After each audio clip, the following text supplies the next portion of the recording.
তো ଏଥର ଭାଇ ଆମର ଓଡ଼ିଶା ସରକାର ଗୋଟେ ଭଲ କାମ କରୁଛି, କାହିଁକି ନା ଆମର ଯେଉଁ ମାନେ ନୃତ୍ୟ ଯେଉଁ ଡ୍ୟାନ୍ସ ହେଉଛି ଯାତ୍ରାରେ କି ଯେଉଁଠି ବି ହେଉଛି, ତ ନାନୀ ପ୍ରିୟଦର୍ଶିନୀ, ନିଶା ମହାରଣା ଆଉ ସାହୁ ଭାଉଜକୁ ବ୍ୟାନ୍ କରାଯାଇଛି, ସବୁ ଜାଗାରେ ବ୍ୟାନ୍ କରାଯାଇଛି।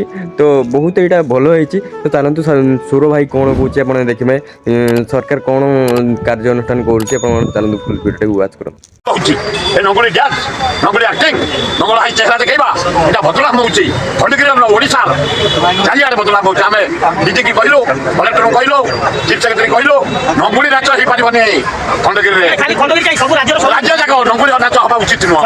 ମୋତେ ମୁଖ୍ୟମନ୍ତ୍ରୀ କହିଛନ୍ତି, ମୁଁ ଅର୍ଡର କରିଦେଉଛି, କୌଣସି ଜାଗାରେ ନଙ୍ଗୁଳି ନାଚ ହେଇପାରିବନି କି ଉଲଗ୍ନ ଚେହେରା କୌଣସି ଆକ୍ଟ୍ରେସ୍ ଶରୀରକୁ ଦେଖେଇ ପାରିବେ।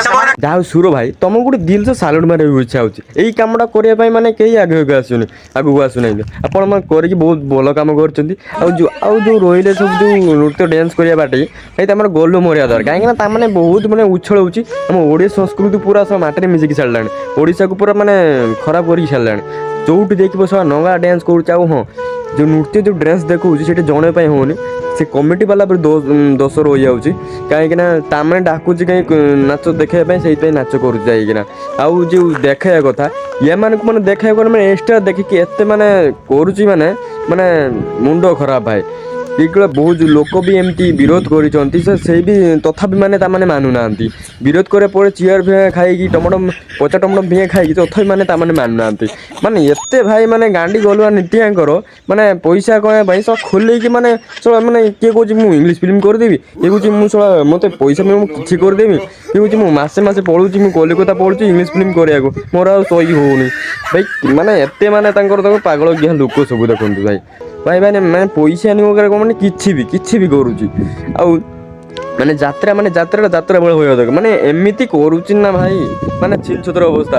ସେ ଲୋକ ବି ମାନେ ଇଏ ହେଇଯାଉଛି, ତ କମିଟି ବାଲା ବି ଏମିତି ପାଗଳ ଗିଆ, ମାନେ ପଇସା ମାନେ ତାଙ୍କର ଲାଭ କରିବା ପାଇଁ ଯାତ୍ରାର, ମାନେ ତାଙ୍କୁ ଆଣିକି ନୃତ୍ୟ ଡ୍ୟାନ୍ସ କରୁଛି। ସେ କରୁଛି ମାନେ ଏତେ କରୁଛି, ମାନେ ଏଭାବେ ମାନେ ଏମିତି କରୁଛି, ମାନେ ଭାଇ ମୁଣ୍ଡ ଖରାପ।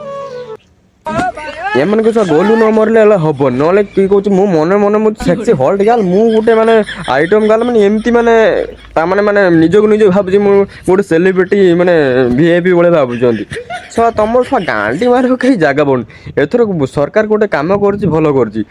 ଏମିତି ଯୋଉମାନେ ମାନେ ଯୁଆଡ଼େ ଯାଆନ୍ତୁ ଗୁଡ଼େଇ ମାରନ୍ତୁ, ସାଇଜ୍ ହେଇଯିବ।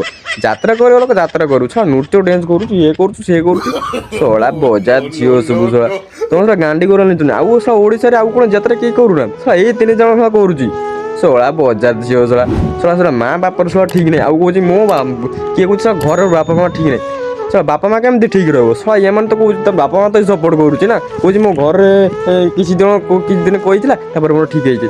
ତମ ଘର ଦଉକ ଯେମିତି ତମେ ସେମିତି ଚପଲ ମଳା କରିକି ଗୁଡେଇ ବାড়ିବା କଥା ତମ ମନକୁ। ଗାଣ୍ଡି ମାରିବାକୁ ଜାଗା ମନେ ଏଇଠି ସବୁ ଯାତ୍ରା କରୁଛି, ବାଣ୍ଡ କରିବାକୁ ହଉଛି।